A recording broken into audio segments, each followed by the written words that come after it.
supply chains and modernizing port operations. And today I wanted to highlight that the Department of Transportation awarded $12.6 million in grants to 9 marine highway projects across the country in Delaware, Hawaii, Indiana, Kentucky, Louisiana, North Carolina, New York, New Jersey, Tennessee, Texas, and Virginia. These investments through the America's Marine Highway Program will help us move more goods more quickly and more efficiently and help our agricultural exports get goods to market. The announcement follows the successful first step of the Port Action Plan, which provided the Port of Savannah $8 million to set up container yards in Georgia and North Carolina, freeing up dock space and speeding up the flow of goods in and out of the port. 3 container sites are already in operation in Savannah, Statesboro, and Atlanta, and are already supporting Georgia businesses such as Home Depot, Carter, and agricultural exporters. And one more piece of good news for shipping costs. New data today confirms the cost of shipping a container between Asia and the West Coast is more than 25% lower than it was 3 months ago. So about $6,000. I was not a math major. $6,000 lower than it was 3 months ago, as this chart shows you. And that's important for the American people to understand and know, because if the cost of shipping a container is less expensive, it means that more goods can be shipped, that there should be more on the shelves stocked, and that the cost of goods also will come down. We've seen that play out, but this is definitely a positive sign. Also wanted to give you a bit of a sense of the week ahead. We'll have more to come in the coming days, I promise, but I can confirm for you that on Thursday, the president will award the Medal of Honor to 3 Army soldiers for acts of gallantry and intrepidity above and beyond the call of duty. And their stories are so amazing. I just wanted to take a brief moment to highlight a couple of them. Sergeant First Class Alwyn Cash will receive the Medal of Honor posthumously for his service as a platoon sergeant in Iraq on October 17, 2005. Cash was conducting a nighttime mounted patrol when the Bradley fighting vehicle he was in charge of was attacked by enemy small arms fire. An improvised explosive device disabled the vehicle, causing it to become engulfed in flames. After extracting himself, he set about extracting the driver and his peers trapped in the troop compartment. Despite the severe 2nd and 3rd degree burns covering the majority of his body, he repeatedly entered the burning building to retrieve his fellow soldiers. He selflessly refused evacuation until all of the other wounded soldiers were evacuated. His heroic actions at the cost of his life saved the lives of his teammates. Also being awarded a Medal of Honor is Sergeant First Class Christopher Solis, who will receive the Medal of Honor also posthumously for service as the leader of the Special Operations Unit in Afghanistan on July 12, 2018. Sergeant Solis led an operation to clear an area of enemy forces. When a large enemy force attacked, Sergeant First Class Solis voluntarily exposed himself to intense enemy fire multiple times to retrieve and employ a heavy weapon system, direct and lead a medical evacuation via helicopter, and act as a physical shield for his team, the aircraft and its crew. After being hit by enemy fire, he motioned to the aircraft to depart rather than remain to load him. His selfless actions saved the life of the evacuated partnered force member and almost certainly prevented further casualties. He died of the wounds he received in combat. And finally, Major Sergeant Earl Plumley will receive the Medal of Honor for his service as a weapons sergeant in Afghanistan on August 28, 2013. Then Staff Sergeant Plumley responded to a complex enemy attack when a massive explosion tore a 60-foot breach in the base's perimeter wall, and 10 insurgents wearing suicide vests poured through. Staff Sergeant Plumley and 5 special operations members mounted 2 vehicles and raced toward the site of the detonation.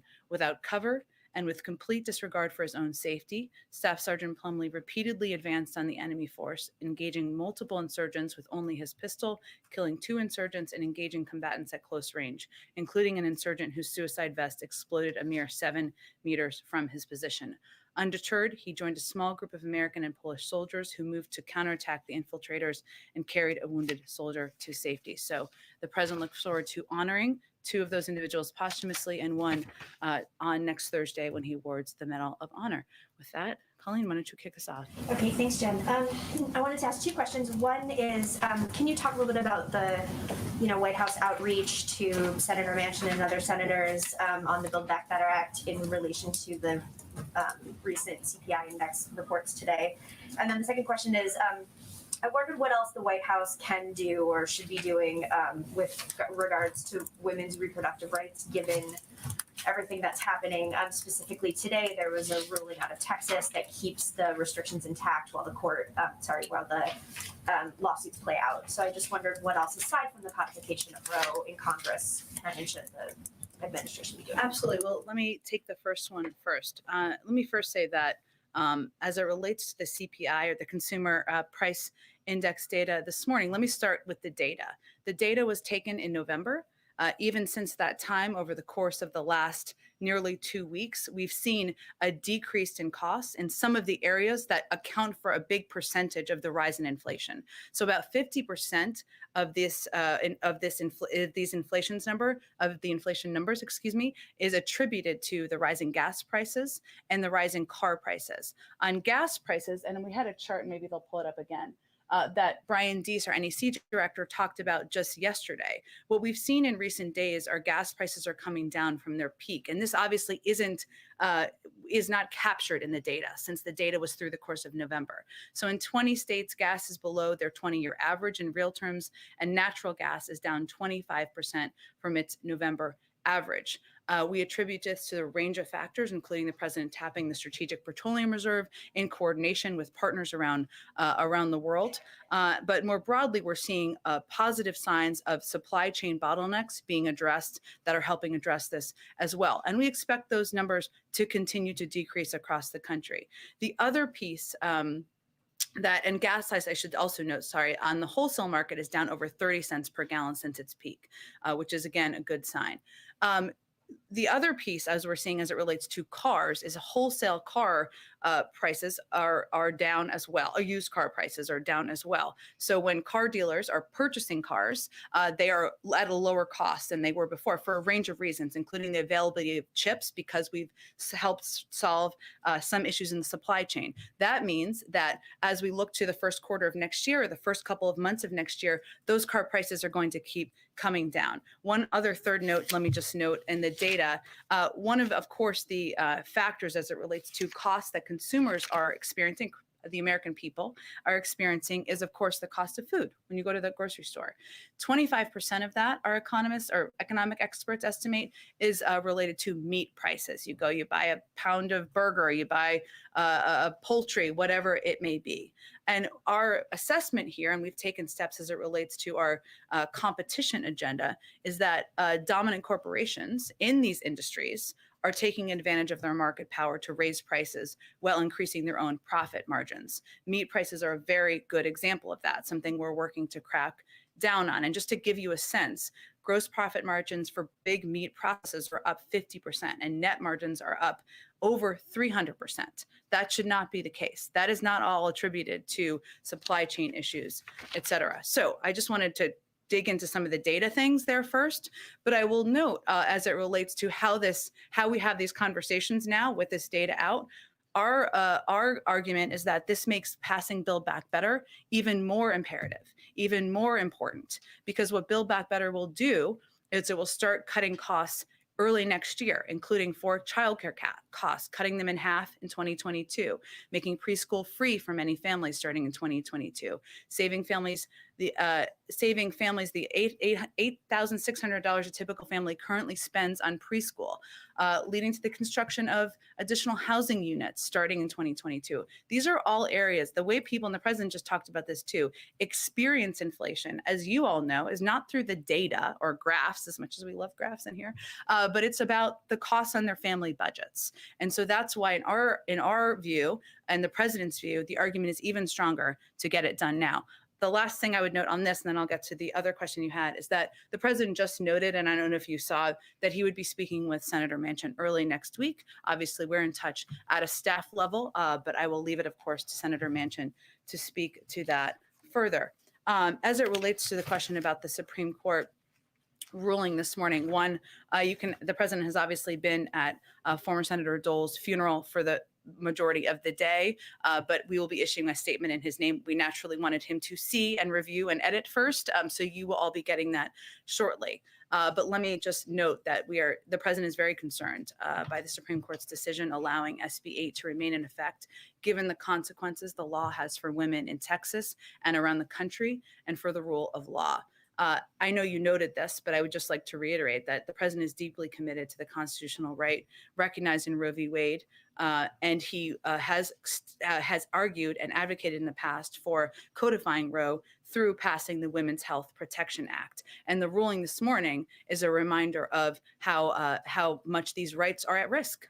And how women across the country who have now, in Texas especially, it's been 101 days since this was put in place, 101 days, where their health, their access to what has been law of the land for many decades now has been questioned and put and challenged. And so this is just a reiteration of how much, a reinforcement, I should say, of how important it is to codify Roe and move forward with the Women's Health Protection Act. And he's certainly hopeful that they will move forward with that. It's already passed the House, so in the Senate. I would note in terms of additional administration actions, HHS announced a department-wide response to protect patients and providers in response to Texas Law SB 8. These actions include, and they will continue to be built upon in coordination with the Gender Policy Council here, issuing Title 10 grant support for health service providers, with Title 10 grantees receiving significant funding to support expansion of family planning services, as well as plan to expand access to emergency contraception and family planning services to any eligible applicant. These are steps that have already been underway, but we will continue to explore what more can be done. All right, go ahead, Jeff. Jen, what are the next steps in the U.S. process to extradite Julian Assange after the latest UK court decision? Well, this is really a case it's an ongoing criminal case. So I'd refer you to the Department of Justice and their statement. The president is committed to an independent Department of Justice, and so we'd really let them speak to any next steps. And on another topic, Russia spelled out some specific demands for NATO today, including that NATO should rescind its promises that Ukraine and Georgia may eventually join the alliance, and that NATO not deploy weapons in countries that border Russia. What's the U.S. response to that? Have you seen those, and can you give us an update on when that meeting between the other NATO countries, the U.S. and Russia, will take place? Well, this list, which we have certainly seen, but should not come as a surprise. It's the same list of demands that the Russians have been advocating for and voicing for several months, if not years. And that is their prerogative to have their views and demands. We have our own. And we have our own concerns about security circumstances around the world, including, of course, on the border of Russia and Ukraine. Russia can raise their concerns. We can raise ours. Europeans can raise their concerns. That's the whole point of having a dialogue and a discussion. While I don't have an update on what format that may take, which I think is the second part of your question, it's important to note that there have been formats for conversations about European security with Russia for 70 years, approximately. And many of those are formats that could work, and we are open to being the format moving forward. I would note also that even as we're determining what that looks like, we have been engaged on a daily basis with all of the players here, our European partners, at a range of levels. Obviously, you saw the president have the call with the B9 leaders yesterday, as well as the Ukrainians, but we are in touch through senior officials at the State Department, in the White House, and we will continue to be. But I don't have any update at this point on the format. Right. Thanks, Jen. The president said just a few moments ago that he thought that inflation may be at its peak right now. Is that the determination of your economic team when they analyze kind of the state of play in the market right now, or where is he kind of basing it? What's he basing it on? Well, I think if the president were standing here, I know he's always invited, which may be the next thing someone says, but which is okay. You're invited if you're listening. Would be that we, of course, defer to the Federal Reserve and their assessments that they make as they make predictions about inflation. They are predicting, as outside economists are, that inflation will come down next year. So we would really defer to them, as would the president. I think I have not obviously had a chance to speak to him post his comments because it was just shortly not so long ago.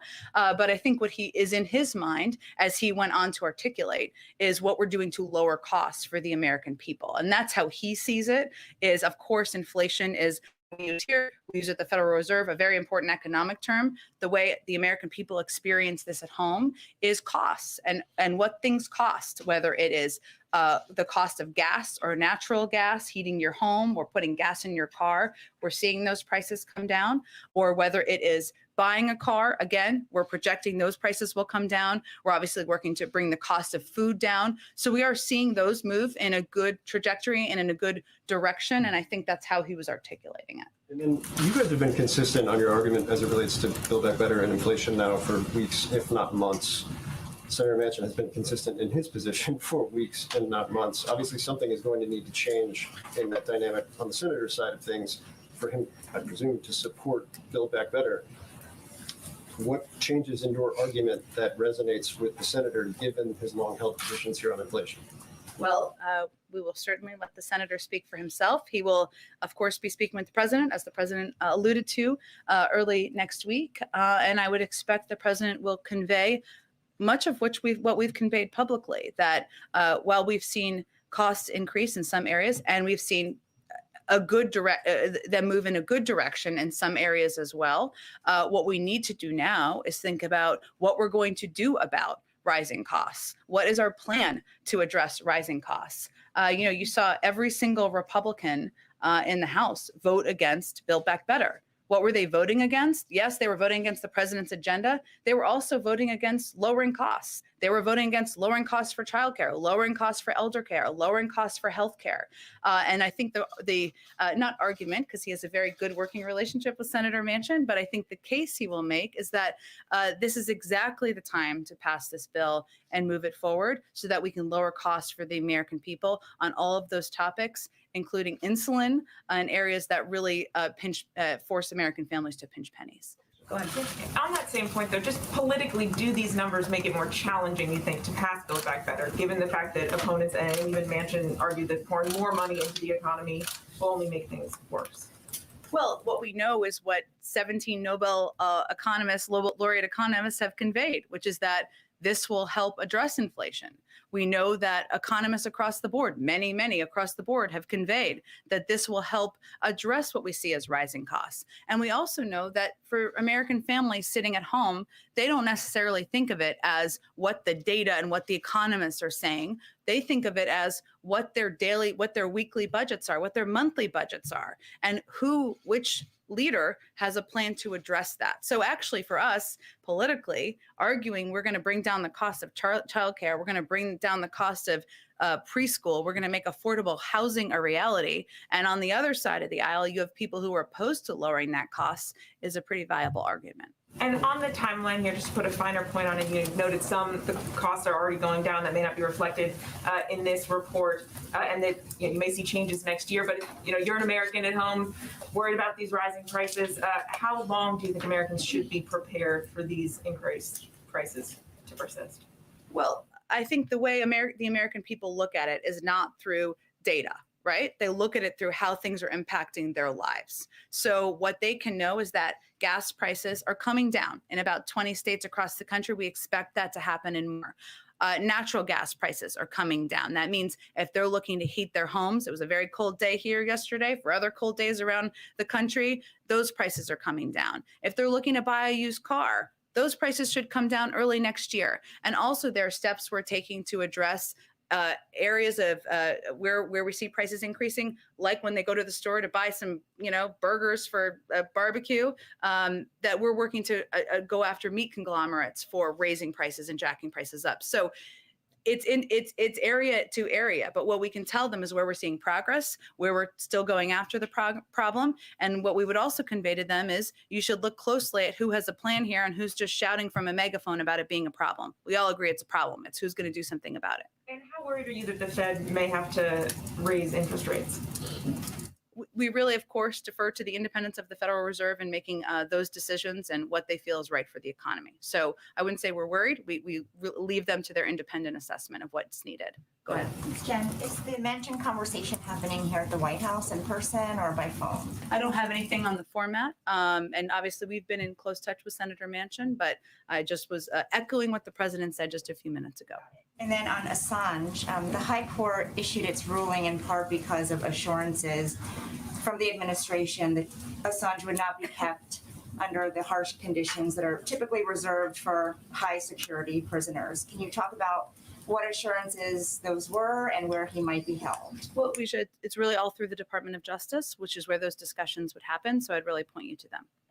And then one more on COVID, because the president received a briefing yesterday. Is there anything you can share about what the doctors told him, especially because it's been about 2 weeks since Dr. Fauci said it would be 2 weeks until we had more definitive information about Omicron? Well, he said it would be 2 weeks, a few weeks. Obviously, we want to wait until there's an assessment that the doctors feel comfortable and confident in providing to the American people. I don't have an update for you here today, but as soon as they have an assessment to make, they will make it. There's also a briefing this afternoon with the COVID team as well.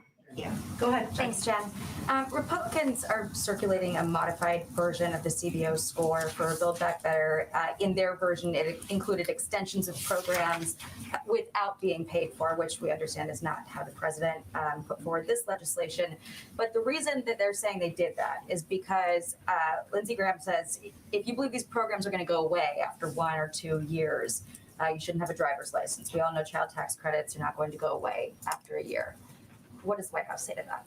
Well, to quote of all people, Norm Ornstein at the American Enterprise Institute, who put this quite well, quote, "You can't assume programs will be extended just because Lindsey Graham wants to assure that.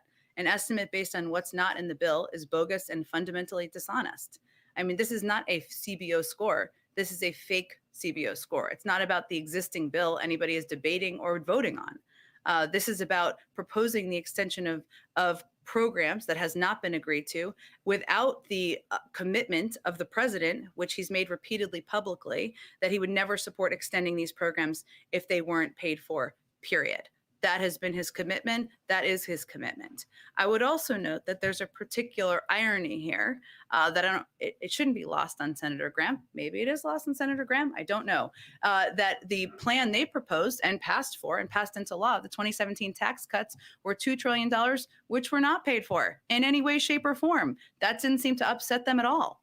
And I will say, and they can thank us in any way they would like for this, that what our projections and the projections of our economists predict is that for our plan, if as this plan continues in the second decade, it would actually reduce the deficit by $2 trillion. So we're actually covering their irresponsible tax cuts to corporations and net wealth individuals. They're very welcome for that. Thank you. And then on crime, the National Sheriff's Association alleged that they haven't seen the kinds of federal support to crack down on crime that we talked about here in the briefing room earlier this week. I already have lengthy statements from the White House and the DOJ detailing and countering some of the points that they made.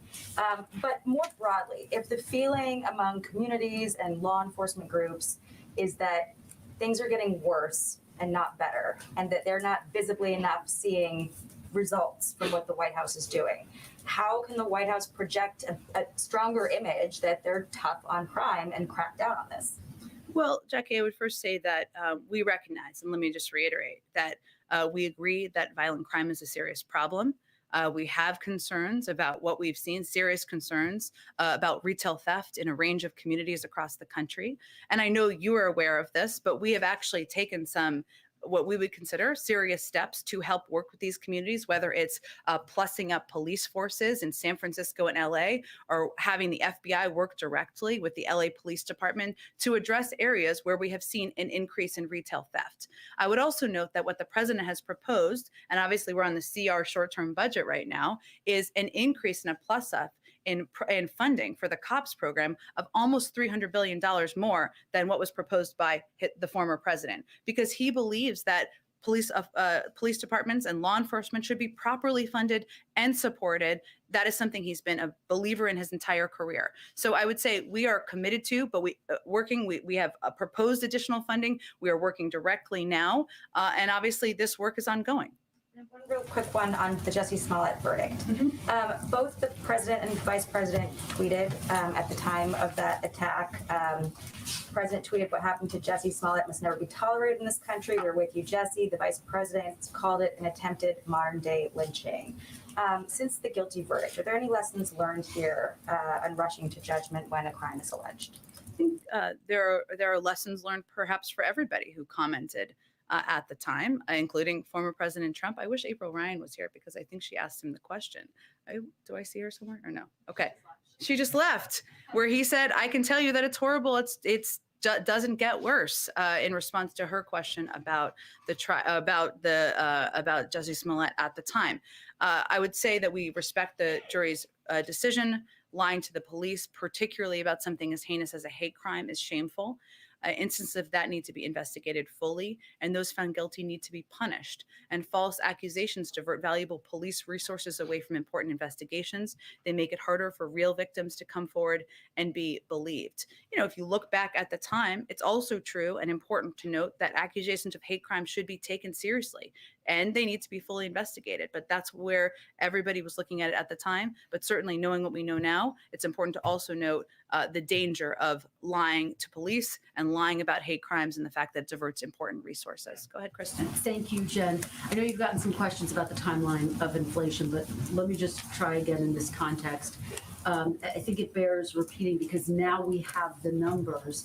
Fed Chair Jerome Powell said that transitory is no longer the right way to describe inflation. He said it now appears that factors pushing inflation upward will linger well into next year. I asked Brian Deese this question yesterday, so let me put it to you today. Given what Jerome Powell is now saying, does the administration, does the president acknowledge that inflation is more entrenched and not transitory? Well, Kristen, I would say that I can't speak obviously for Jerome Powell, but I think part of the point here is that it doesn't really matter what you call it. Our view, but more importantly, the view of the Federal Reserve, which he oversees, private sector forecasters in the markets, has been and remains and has been for months, that inflation will ease over time. That is the projections of the Federal Reserve. That is the projections of outside forecasters, and that it will ease next year. And that our supply chain issues and higher prices are rooted in the pandemic, which will subside as it gets under control. So I can't parse for him his comments, but they make projections on a regular basis, on a predictable basis, which is important for the markets, important for people to look to, as do we, which I think is the most important thing to watch. They are predicting, as they have for months, which hasn't changed even when he made those comments, that it will subside next year. I think when people hear the term well into next year, though, I interviewed a business owner today, some families who say it's this piling up of prices that's causing the suffering. What do you say to those families who are suffering and they hear a term like well into next year and they feel panicked?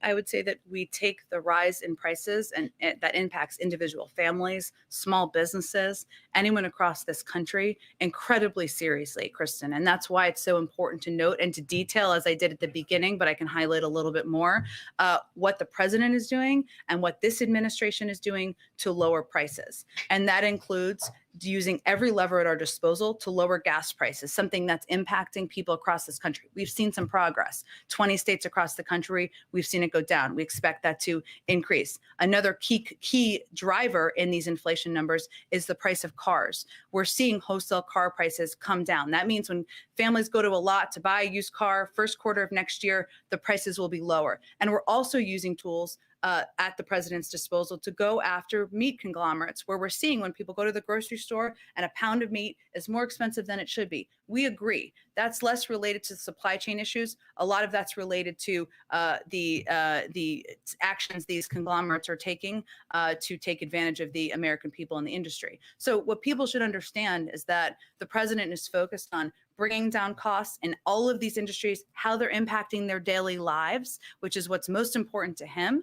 And that also getting the Build Back Better agenda and bill passed will help lower a range of costs that impact people's bottom lines, their pocketbooks, their budgets. Obviously, the child tax credit is a part of the Build Back Better plan.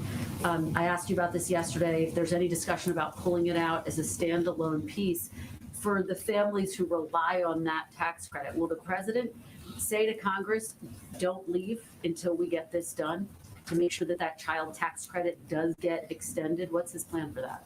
I think it's important to note that there's not a single Republican who supports extending the child tax credit, unless they want to speak out. And if they do, they're welcome to join us in supporting the extension of that.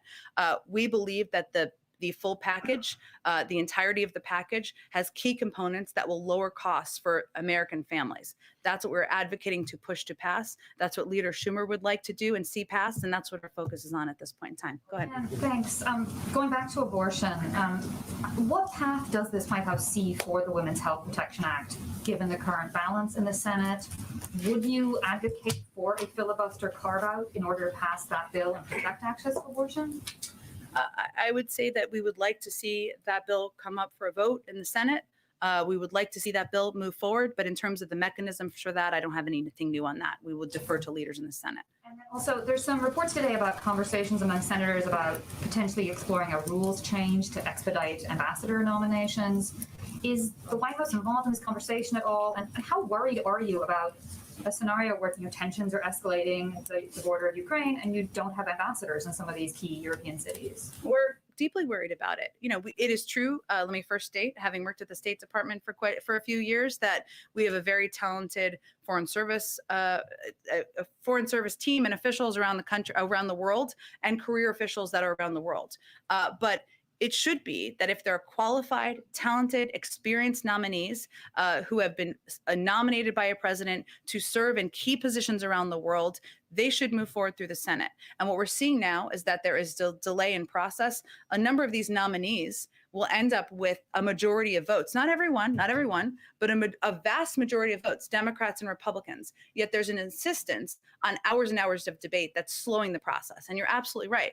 There are key countries in the world where we have not had ambassadors. The president has been in office for almost a year now, and they're still not confirmed. So it is an area of serious concern. In terms of the process piece, I'd have to check on that in our engagement. I'll talk to the legislative team about that. Go ahead. Jen, the CENTCOM commander did an interview this week in which he indicated that the 2,500 troops in Iraq might come under increased pressure from Iranian-backed militias that want the U.S. out of Iraq. One of the reasons the president pulled out of Afghanistan was because he was afraid that American troops there would come under increased risk if the Taliban took over the country. Can you explain why the U.S. presence in Iraq will remain, if the president was so interested for that reason getting out of Afghanistan? I have to talk to our national security team about their specific view on this, and probably the Department of Defense and their team about it. I would say that Afghanistan was, of course, a war that we fought for 20 years, where we had troops on the ground who were fighting a war on behalf of the Afghans. They were unwilling to fight for themselves. I know it's tempting to compare different war zones. They're always a little different and have different circumstances, but I can check with them on this specific case. One other question. We understand the mother of Austin Tice, the journalist who's been captive in Syria for so long, was going to be meeting with the National Security Advisor. Do you have an update on that meeting? And does the U.S. government have hope that Austin Tice might soon be returned to his family? Well, I can confirm that Deborah Tice met with Jake Sullivan, our national security advisor, today. I would also note that she has been and her family have been in touch and have met a number of times with members of our national security team and been on phone calls, as we have been with all families of individuals who are held overseas. It's our standard practice not to share specific details about any potential meetings or specific cases out of respect for the families and to preserve confidentiality. Our team, of course, will remain in close contact, but I can't give you an assessment. Obviously, we're going to do everything we can to bring Austin Tice and any individual and any American who's being held overseas. Go ahead. Thanks, Jen. First, I just wanted to ask quickly, the Chinese firm Evergrande slipped into default.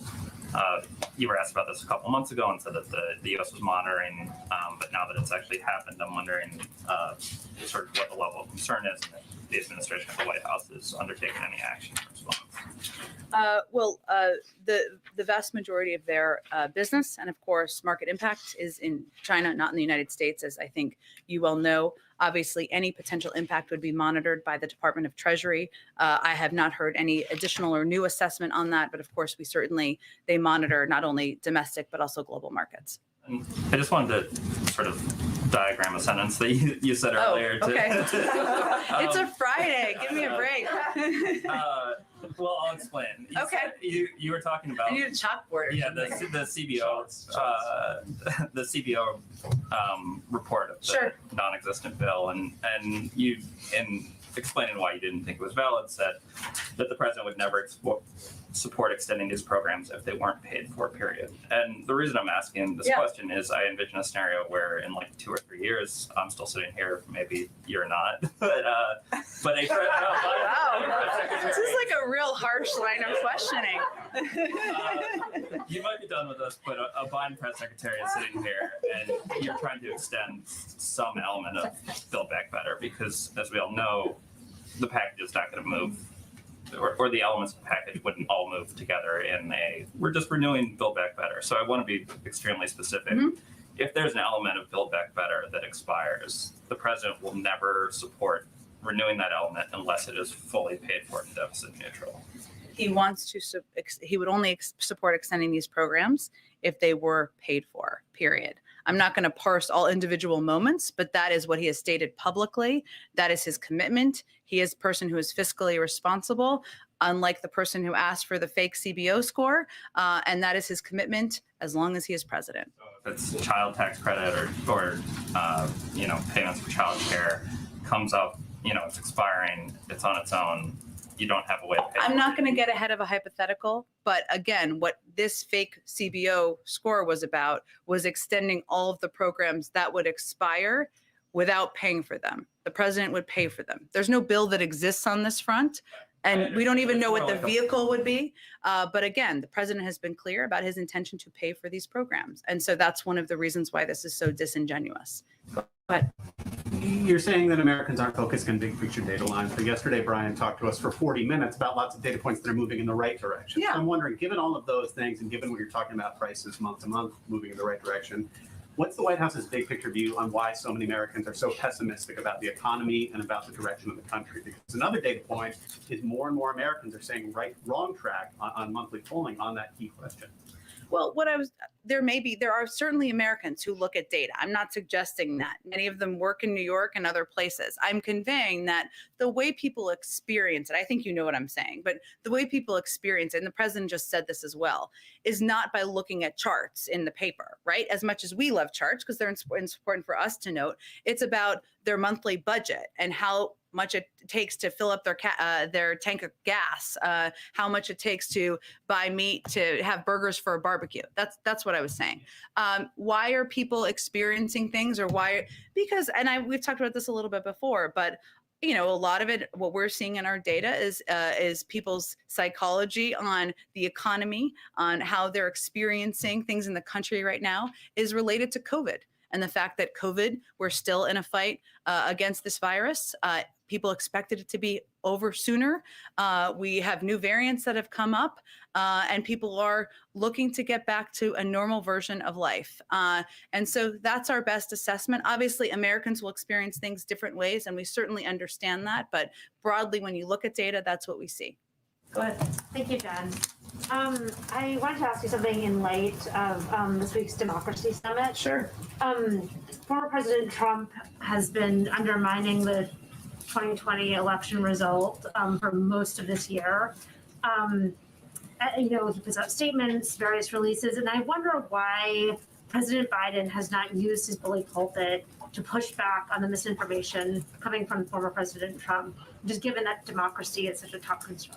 Why does President Biden, so I'm just to understand your question, why does President Biden not debate or lift up President Trump and his statements? No, I don't think that's what I was saying. Why isn't President Biden pushing back on the misinformation that the former president is putting out? Look, I think the president is doing what the American people elected him to do, which is to govern the country, to make people's lives better, to solve COVID, to put people back to work, and certainly to fight for protections that will save our democracy and moving forward, not to continue the 2020 election. So that's what he's focused on. But do you think it would be effective in some way to, this is the most powerful possible, podium that exists in the United States from a political leader? And has there been any discussion of the president giving some kind of address to the country and speaking clearly about what did and did not happen and clearing up misinformation, particularly as democracy is very fragile? I think the president has spoken very clearly, and facts back this up, about the fact that the majority of the American people voted for Joe Biden to govern this country. that it went through dozens of courts who threw out attempts to change the outcome of the election. But we've made an assessment, which hasn't been the assessment made by everybody, that elevating and giving more fire to the conspiracy theory laden arguments of the former president isn't constructive, nor is it what the American people elected him to do. Go ahead. Thank you, Jen. First, President Bukele of El Salvador posted some apparent screenshots alleging that Jean Maynes of Southcom intervened to try and free another politician in El Salvador. And he alleges that she was intervening to try and free another politician who was allegedly assisting gangs in the area of El Salvador. Is the president aware of this interaction between Maynes and President Bukele, and also posting WhatsApp screenshots of a U.S. diplomat? What does this say about the U.S.'s relationship with what was once an intended partner to curb irregular migration north? Sure, Zolan, it's a great question. I don't have all the details on the specific case, not case, but the specific details of this incident that you're referring to. So I can't speak to whether the president's aware of it. Obviously, he's regularly briefed by his national security team, but I'll talk to them and see if there's more details on it. Okay, great. And then on MPP, the Homeland Security Secretary was asked about the expansion of MPP yesterday, of including Haitians. I know you were asked about this earlier this week, but when asked about the expanding it, he said, "We felt the good faith implementation of this program required us to act." Why is it that expanding a policy to include more migrants, a policy that the president has referred to as inhumane, is acting in good faith? Well, I think as the secretary has also stated, and I've stated too, we don't agree with this program. We find it has endemic flaws. It's imposed unjustifiable human costs, pulled resources and personnel away from other priority efforts, and failed to address the root causes of irregular migration. I'd also note that they made some changes to the program to attempt to instill some more humane components, even of a program that we are opposed to. In terms of how we're implementing it, I mean, my understanding, but I really point you to the Department of Homeland Security, is that we are abiding by this court order and working to implement that as we see the requirement. But beyond that, I would really point to them for more details. The court order didn't specify expanding it to other nationalities, including Haitians. So, I mean, with everything you just said, given that the administration has in court documents criticized this policy, I mean, why then expand it for this other population that the Trump administration did not include either? Well, I would say, first of all, the Trump administration allowed this program to continue, separated families and mothers from their children, and had an absolutely inhumane and horrific approach to immigration. So I don't think there's any point of comparison there. I will check and see if there's more details on this to share with you. The last one I have is just with this this tragedy involving a truck crash with more than 50 migrants that were killed. That's the initial reports. Just initial reports from people on the ground say that truck was intending to come to the U.S. border, that those folks were trying to come to the U.S. Is the president, is the administration reaching out to Mexico, to partners in Central America this morning? Does this cause for a certain reevaluation of the strategy to deter migration north? It would really come through the Department of Homeland Security, that kind of outreach. So I would point you to them for any more detail about a connection with the Mexican government. Or the vice president at this point? I can check and see, but I suspect that conversation would first happen through the Department of Homeland Security. Go ahead. Oh, go ahead, Karen. Thanks, Jen. Retail sales recently have been strong, even with prices increasing. Does the White House think that will continue, or is there concern about consumers starting to scale back due to higher prices? We have seen retail sales up. I mean, it is the holiday season right now. So without being an economist, I suspect that retail sales are often up around the holiday season as people are engaging in retail therapy or what have you this time of year. In terms of whether it will come down and be, I think I would assume you mean below what the typical trend would be. We haven't seen that to date, but I don't have any economic projections of what we expect on that front, or I have not heard an expectation from economic team that we expect them to come down.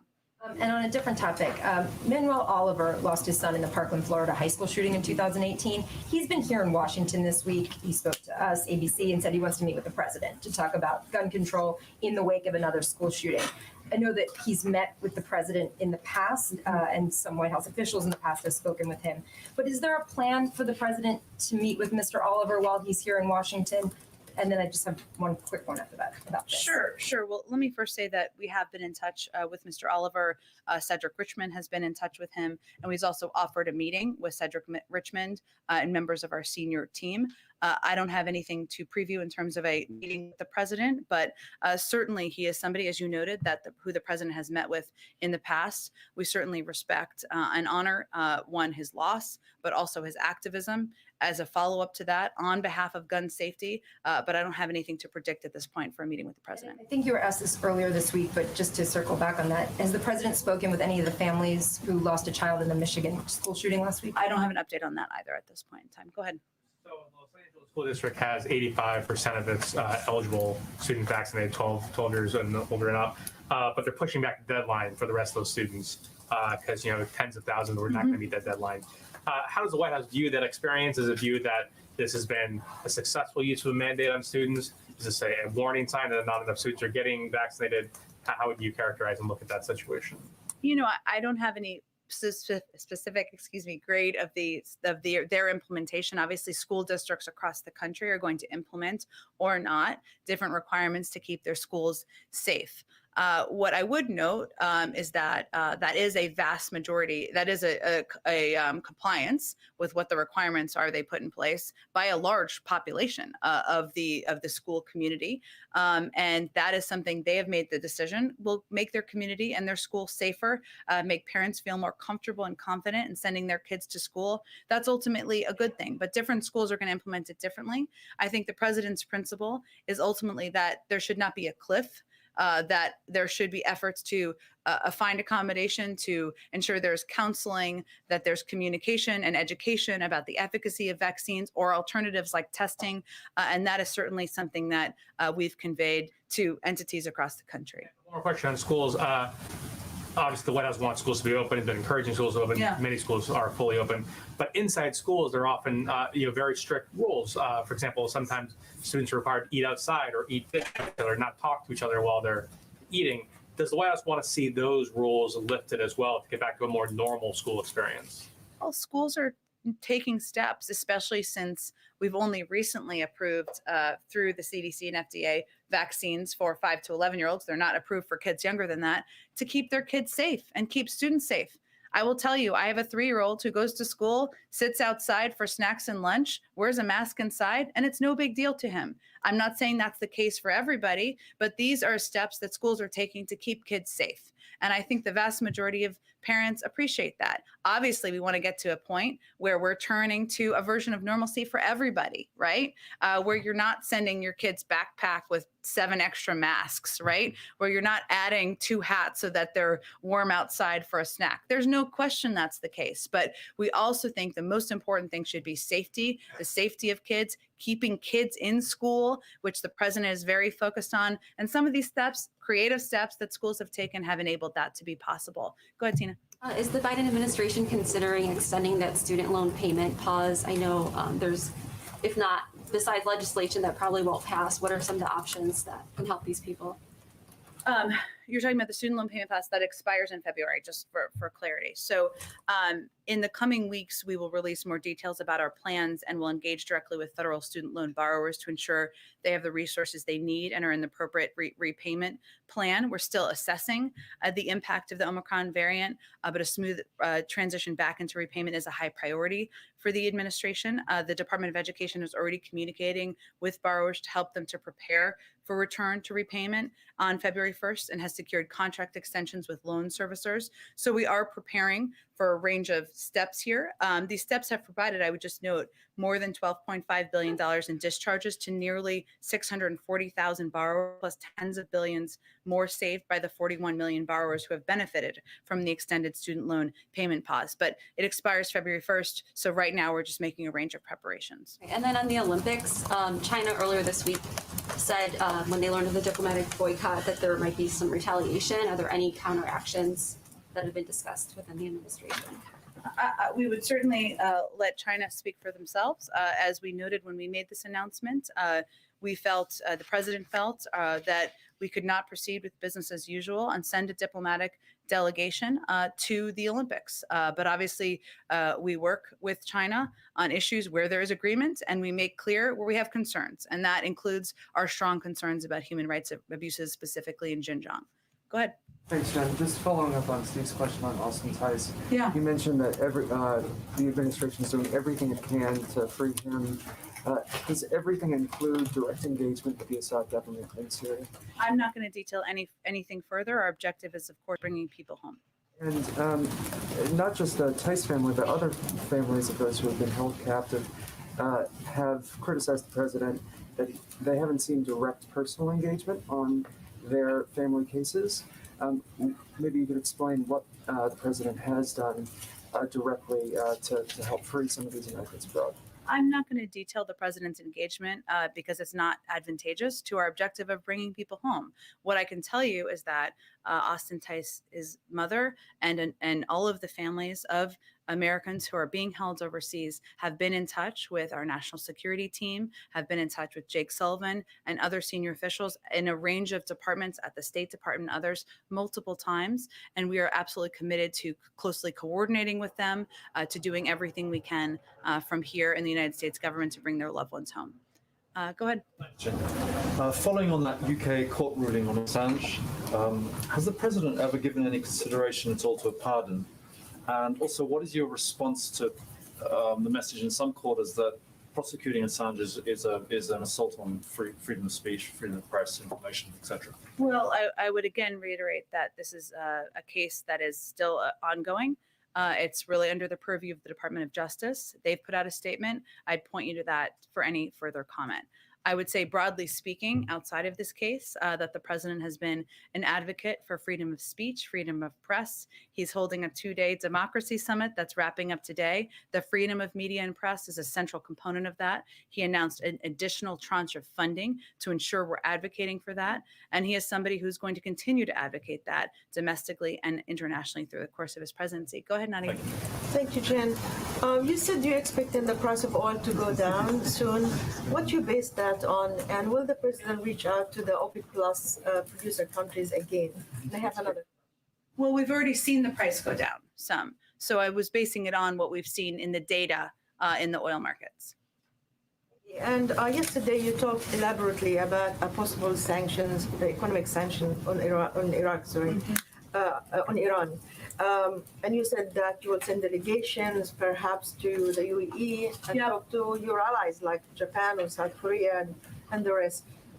2 questions. Number one is, are you going back to the maximum pressure campaign that the previous administration used to convince Iran to come back to the negotiation? And second, what kind of leverage do you have on China to stop importing Iranian oil?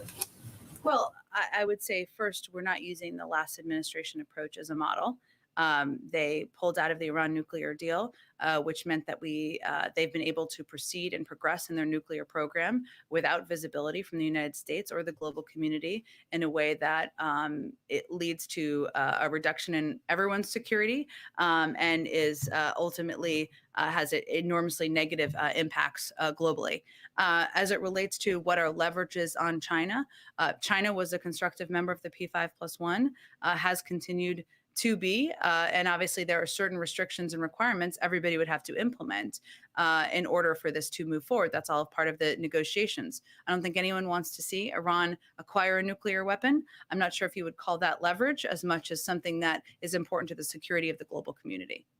Go ahead. Thanks. On China, U.S. Trade Representative Catherine Tai has previously said there's this range of enforcement mechanisms on the table to hold China accountable to the Phase 1 trade deal, but China's on track to fall short of the goals, primarily boosting imports of U.S. agricultural goods. How confident is the president he can hold China accountable to those commitments in time, since those obligations are expiring? Well, I know they're expiring at the end of the year, right? Am I remembering this correctly? So we have a couple more weeks. Ambassador Tai is, of course, a running point for the administration on the implementation on these Phase 1 negotiations and discussions. I don't have an update from here, but I can certainly check and see if there's more to report. What message does it send to American farmers who were, hoping for a boost from these export obligations if they aren't met, and should we expect the president to take action if that is the case? Well, as you know, there's an ongoing review and assessment. Maybe this is what I shorthanded was referencing. That is being overseen by Ambassador Tai about these tariffs and how they impact negatively, unintentionally, certain industries in the United States. I don't have anything to preview on that front, but that is also an ongoing process that's happening right now. Go ahead. Thanks, Jen. A follow-up on that question about El Salvador. What's the White House response to the president of El Salvador accusations against the U.S.? He says, and I quote, the interest of the United States has nothing to do with democracy in any country, end quote. And any comment on the decision of Nicaragua to break relations with Taiwan and return it to China? Sure. Let me start with Nicaragua. The decision deprives Nicaragua's people of a reliable and democratic partner in Taiwan. Taiwan is a like-minded democratic partner, a steadfast partner, and friend to countries throughout the region. We encourage all countries that care about democratic institutions, transparency, the rule of law, and promoting economic prosperity for their citizens to expand engagement with Taiwan. We refer you to the State Department for anything further, but I would note that they put out an extensive statement on that. Go ahead. On the question of El Salvador, the president of El Salvador saying that the U.S. government has nothing to do with democracy in any country. It's hard for me to even know the context of that statement. The United States just hosted a 2-day democracy summit where we announced an extensive financial commitment to contribute to the preservation of democracy around the world. As the president conveyed, democracy works best with consensus and cooperation. And he's also noted that we all need to continue to work harder to preserve our own democracy. I don't have an exact reaction to them. Go ahead. Two quick foreign policy questions for you. One is on Afghanistan. Yesterday, as was mentioned earlier, the head of Central Command in the interview, and during that interview, he said that the number of Al-Qaeda members in Afghanistan has, in his words, probably slightly increased. Does that surprise the president? Is that a concern for the president? Well, I would say first that President Biden made clear from the start of the Afghanistan withdrawal process that it's critical for us to retain our over-the-horizon with counterterrorism abilities, our abilities to prevent, detect, and disrupt terrorism threats without having a permanent military presence on the ground that could be a target. And that is something he is committed to ensuring. Our national security team is working to ensure we have the capabilities, working with partner countries in the region who share that concern, who do not want terrorism to have a birthplace or rebirth place in the region. And we have also been clear that we will not allow terrorists to threaten the homeland from Afghanistan, and we will hold the Taliban accountable. I know we obviously do regular assessments for from our intelligence team on this, from the CIA director, from our director of the National Intelligence Agency. I'd really point you to them on their assessments. But the president takes his commitment to ensuring they do not rebuild, they do not gather, and they do not pose a threat to the homeland quite seriously. On Russia, just a few days after President Biden's conversation with President Putin, is it fair to say that the ball is now in President Putin's court, in the sense that the next step is up to him as to whether or not he pulls back its troops from the Russian-Ukrainian border or he moves into Ukraine? What's your assessment there? Is that a fair, accurate assessment? Well, I would say first that our objective continues to be diplomatic discussions. And to go back to Jeff's earlier question, those could take a range of formats. There's decades of precedent on this, and a lot of formats that exist where those could continue, and that is really our objective and our focus. Those would not, of course, involve just the Russians. Our overarching approach here is that we're not going to have conversations without the key players involved, whether that is conversations about Ukraine without Ukraine or conversations about NATO without NATO. Those are our principles. So that's really what our focus is on at this point. Obviously, all of this diplomatic effort to date, coordination with our European partners, the president's very direct conversation with President Putin was meant to convey very clearly that if he were to choose to invade, there would be severe and significant economic consequences. Obviously, he is the one who has control over the military troops of Russia, not other countries. But certainly our effort and our focus is to have those diplomatic discussions and have the ball move forward through that channel. I think I'm going to have to wrap it up here in just a moment. Let's go ahead. Thank you, Jen. I have two quick follow-ups. Sure. The first is you've been consistent on this, and so has the president, about your support for codifying Roe v. Wade. Yeah. What's more, Speaker Pelosi and Majority Leader Schumer have also voiced their support.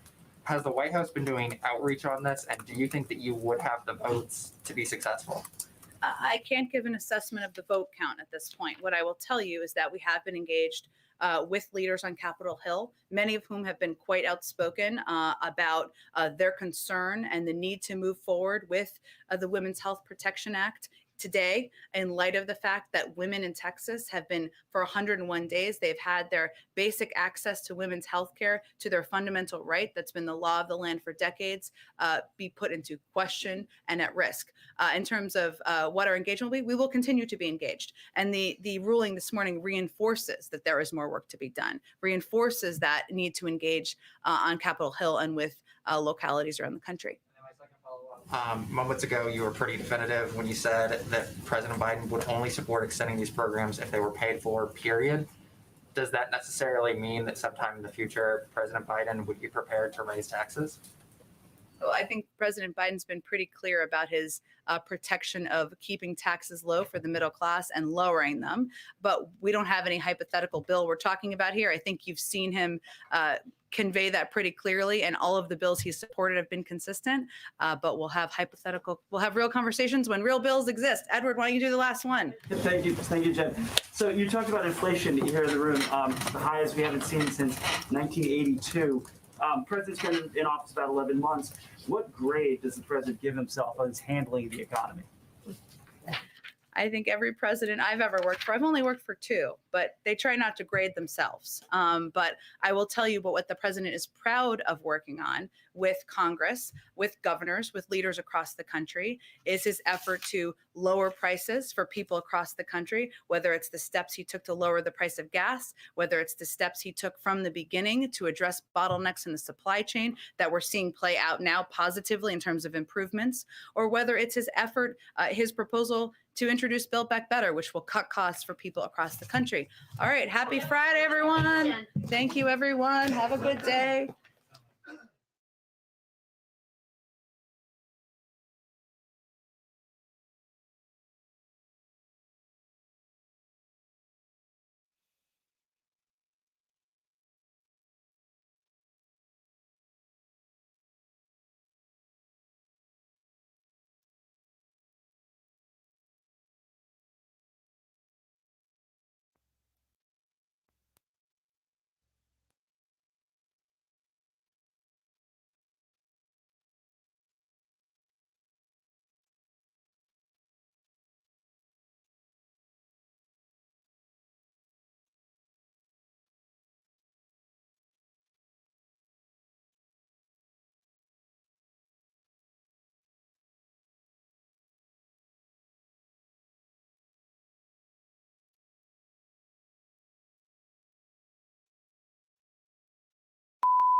1, 2.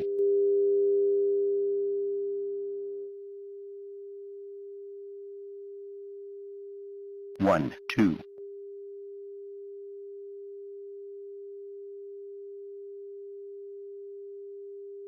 1, 2.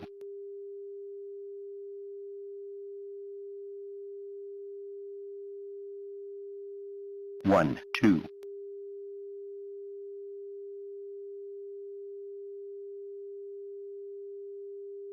1, 2.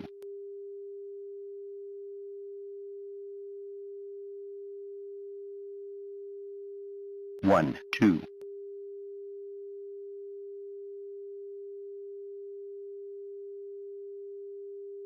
1, 2.